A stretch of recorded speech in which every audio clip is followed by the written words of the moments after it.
আমেরিকার একের পর এক হামলার জবাবে এবার সরাসরি মার্কিন সামরিক ঘাঁটিগুলো লক্ষ্য করে ঝাঁকে ঝাঁকে মিসাইল ছুড়েছে ইরান। শুধু মিসাইল ছুড়েই ক্ষান্ত হয়নি দেশটি, সে মিসাইলের গায়ে দেখা গেছে ইরানের বর্তমান ও সাবেক সর্বোচ্চ নেতার ছবিও।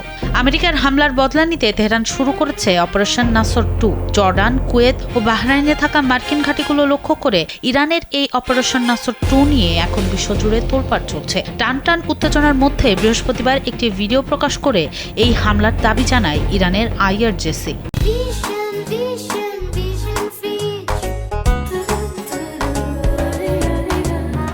তাদের দাবি, খাইবার শেকান, জুলফিকার, সাজিল ও ফাতে 110 মডেলের বিধ্বংসী ক্ষেপণাস্ত্রগুলো ধেয়ে গেছে মার্কিন ঘাঁটির দিকে, যেখানে স্পষ্ট দেখা গেছে ইরানের বর্তমান সর্বোচ্চ নেতা মোস্তফা খামেনি ও তার বাবা আয়াতুল্লাহ আলী খামেনির ছবি।